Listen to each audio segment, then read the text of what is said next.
اب ہم اللہ کے نام سے سورہ توبہ کا آغاز کر رہے ہیں۔ یہ سورہ مبارکہ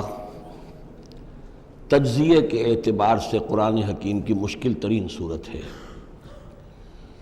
اس میں کئی خطبات ہیں جو مختلف مواقع پر نازل ہوئے ہیں، اور چونکہ قرآن مجید میں یہ چیز محفوظ نہیں ہے کہ کون سا خطبہ کس وقت نازل ہوا، اس کے حوالے سے بڑی تحقیق کی ضرورت ہوتی ہے، اور جن لوگوں نے اتنی تکلیف گوارا نہیں کی ہے وہ بہت سے مغالطوں میں خود بھی مبتلا ہوئے ہیں اور دوسروں کو بھی مبتلا کیا ہے۔ بہرحال پہلی بات تو یہ سمجھیے کہ یہ سورہ مبارکہ دو بڑے بڑے حصوں پر مشتمل ہے۔ پہلا حصہ پہلے 5 رکوعوں پر مشتمل ہے اور دوسرا حصہ 11 رکوعوں پر مشتمل ہے۔ فلسفہ دین اور فلسفہ رسالت کے اعتبار سے ان دونوں حصوں کے مابین فرق یہ ہے کہ نبی اکرم صلی اللہ علیہ وسلم کی جو بعثت ہوئی تھی، براہ راست بعثت جن میں سے آپ خود تھے، یہ بعثت خصوصی ہے، بعثت خاصہ ہے کہ جو مشرکین عرب کی طرف ہے، بنی اسماعیل کی طرف ہے۔ ایک آپ کی بعثت عمومی ہے پوری نوع انسانی کی طرف۔ آپ دو بعثتوں کے ساتھ مبعوث فرمائے گئے۔ آپ کی جو بعثت خصوصی ہے الی اہل العرب، بنی اسماعیل، مشرکین عرب، چونکہ آپ انہی میں سے تھے اور انہی کی زبان میں آپ نے آخری اتمام حجت کر دیا، لہذا ان کے ضمن میں اللہ تعالیٰ کا جو قدیم قانون ہے رسولوں کے بارے میں کہ اگر کوئی قوم جس کی طرف رسول بھیجا جائے اور وہ اتمام حجت کر دے اور پھر بھی وہ قوم تسلیم نہ کرے تو اس قوم کو ہلاک کر دیا جاتا تھا، عذاب استیصال۔ تو اس قوم کے حق میں تو یہ آخری فیصلہ جو ہے اللہ تعالیٰ کا اسی قانون کے تحت نافذ ہوا۔ اس آخری فیصلے کا جو معاملہ ہے وہ ہے جو پہلے 5 رکوعوں میں آیا ہے۔ یہ حضور صلی اللہ علیہ وسلم کی بعثت خصوصی سے متعلق ہے، اہل عرب کی طرف۔ البتہ چونکہ آپ کی بعثت عمومی ہے پوری نوع انسانی کے لیے، آپ نے جزیرہ نما عرب میں دین کو غالب کر دیا، قائم کر دیا۔ بعثت خصوصی کا تو گویا کہ آخری مقصد آخری درجے میں مکمل ہو گیا، لیکن یہ بعثت عمومی کے کام کا آپ نے آغاز فرمایا ہے صلح حدیبیہ کے بعد۔ آپ نے 7 ہجری تک کوئی مبلغ، کوئی داعی کہیں باہر نہیں بھیجا، جب تک کہ جزیرہ نما عرب میں اس حد تک کامیابی نہیں ہو گئی کہ قریش نے آپ کو تسلیم کر لیا اور آپ کے ساتھ صلح کی،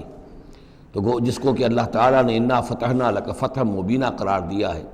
اس وقت تک آپ نے اپنی پوری توجہ، آپ نے پورا وقت، اپنی ساری صلاحیتیں، اپنی قوتیں مرکوز رکھی ہیں جزیرہ نما عرب کے اندر۔ البتہ جب اس حد تک کام پورا ہو گیا، سن 7 میں، سن 6 میں صلح حدیبیہ ہوئی ہے، تو اس کے بعد آپ نے نامہ بر بھیجے، اپنے خطوط بھیجے، قیصر کے نام بھیجا، کسریٰ کے نام بھیجا، مقوقس کے نام بھیجا، نجاشی بھی اب جو اس وقت تھا، وہ نجاشی جو ایمان لائے تھے فوت ہو چکے تھے، ان کی تو غائبانہ نماز جنازہ بھی حضور نے پڑھائی تھی۔ اب جو نجاشی تھے وہ مسلمان نہیں تھے، ان کے پاس بھی خط گیا۔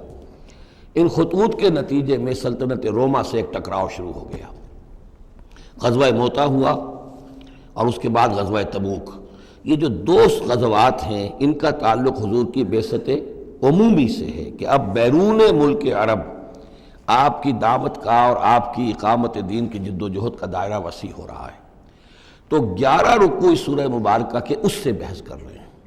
وہ غزوہ تبوک کے گرد ہیں۔ ان میں سے 4 رکوع وہ ہیں کہ جو غزوہ تبوک کے لیے ذہنی تیاری کے لیے، اور اس کے بعد کچھ آیات وہ ہیں کہ جو تبوک جاتے ہوئے اور تبوک سے واپسی پر نازل ہوئیں، اور کچھ حصہ وہ ہے جو تبوک سے واپس آ کر نازل ہوا۔ وہ تو ہیں 11 رکوع جو 6 سے شروع ہو کر 16 تک جائیں گے مسلسل۔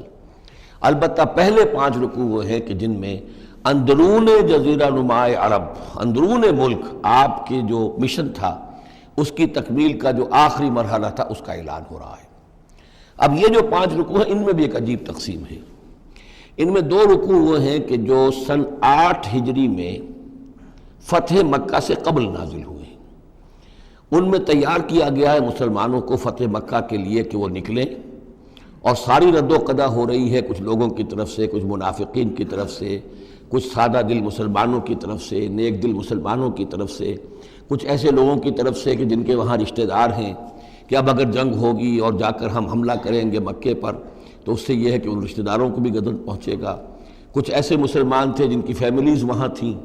اور انہیں اندیشہ تھا کہ وہ کہیں جب یہ چکی پیسے گی تو کہیں گندم کے ساتھ گھن بھی نہ پیس جائے۔ تو ایک رد و قضا ہے جو ان 2 رکوعوں میں آپ کو ملے گی کہ جو نازل ہوئے ہیں سن 8 میں فتح مکہ سے قبل، اور 3 رکوع وہ ہیں کہ جو نازل ہوئے ہیں سن 9 میں ذی قعدہ کے بعد۔ اور یہ جب کہ فتح مکہ ہو چکا، اس سال حضور نے حج نہیں کیا، پھر اگلے سال آپ نے بھی دوبارہ حج نہیں کیا، لیکن آپ نے ایک قافلہ بھیج دیا تھا کہ وہ جائے، اور اس کے امیر کی حیثیت سے حضرت ابوبکر صدیق رضی اللہ تعالیٰ عنہ تھے امیر الحج۔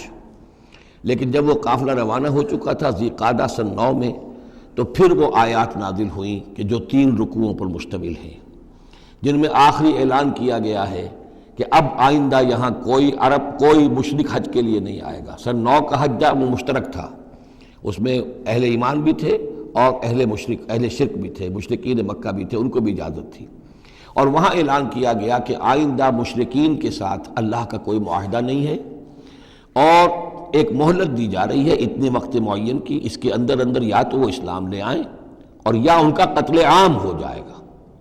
یہ سخت ترین آیات ہے قرآن مجید کی کہ جو اس حصے میں نازل ہوئی ہیں، لیکن اس کا فلسفہ سمجھ لیجئے، یہ قائم مقام ہے اس عذاب استیصال کے جو عذاب قوم نوح پر آیا، قوم ہود پر آیا، قوم صالح پر آیا، قوم شعیب پر آیا، سدوم اور عمورہ کی بستیوں پر آیا، آل فرعون پر آیا۔ وہ اب مشرکین عرب پر اس لیے آنا ضروری تھا کہ ان کی طرف حضور بھیجے گئے، انہی کی زبان میں کتاب اتار دی گئی، ان پہ اتمام حجت ہو گیا، حق مبرہن ہو گیا۔ اب اگر وہ ایمان نہیں لا رہے ہیں تو عذاب استیصال کے مستحق ہو چکے ہیں۔ البتہ یہ کہ انہیں پہلی قسط جو دی گئی عذاب کی وہ تو غزوہ بدر کی شکل میں تھی، اب آخری یہ ہے کہ چیلنج کر دیا گیا کہ اب اتنی مدت کے اندر اگر تم ایمان لے آؤ گے تو تمہاری خیریت ہے، نہیں لاؤ گے تو تمہیں قتل کر دیا جائے گا۔ اور اس میں خود بخود امپلائڈ تھی یہ بات کہ اگر تم نہ ایمان لانا چاہو نہ قتل ہونا چاہو تو جزیرہ نما عرب کو خیر بات کہہ کے چلے جاؤ، جہاں سینگ سمائے چلے جاؤ، اب عرب میں نہیں رہ سکتے۔ اس جزیرہ نما عرب کو پاک کر دیا جائے گا شرک سے۔ تو 2 رکوع وہ 3 یہ، اب اس میں ایک اور کمپلیکیشن ہے، یہ 2 رکوع پہلے اور 3 رکوع بعد میں، ترتیب زمانی تو یہ ہے، ان 3 رکوعوں کا ایک رکوع پہلے نکال کے لے آیا گیا ہے۔ جیسے میں نے کہا تھا کہ سورہ انفال میں ایک آیت جو تھی کہ جو بڑی اہم تھی اور جو بڑی یوں سمجھیے کہ ایک حساس مسئلے پر تھی کہ مال غنیمت کا کیا ہوگا، اس کو پہلے لے آئے، حالانکہ اس کا اصل حکم، اس کی اصل بحث جو ہے وہ سورت کے اندر چل رہی ہے، جا کے وسط میں آ رہی ہے۔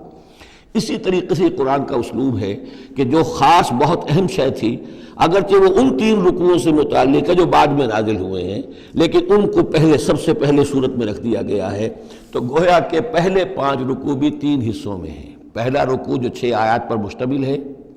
یہ وہ 6 آیات ہیں جن کو دے کر حضرت علی کو بھیجا حضور نے صلی اللہ علیہ وسلم، وہاں جا کر حج کے اعلان کرو، اعلان عام کر دو میری طرف سے کہ اب مشرکین کے ساتھ کوئی معاہدے نہیں۔ اس کے بعد وہ 2 رکوع ہیں جو ایک سال پہلے جو ہے نازل ہوئے ہیں فتح مکہ سے قبل۔ پھر 2 رکوع وہی ہیں کہ جو ان 6 آیات کے تسلسل میں ہیں جو ذی قعدہ سن 9 ہجری میں نازل ہو رہے ہیں۔ تو یہ 3 حصوں میں پہلے 5 رکوع ہیں، لیکن ان 5 رکوعوں کا تعلق محمد الرسول اللہ صلی اللہ علیہ وسلم کی بعثت خصوصی کا جو تکمیلی مرحلہ ہے در حقیقت اس سے ہے۔ صدق اللہ العظیم۔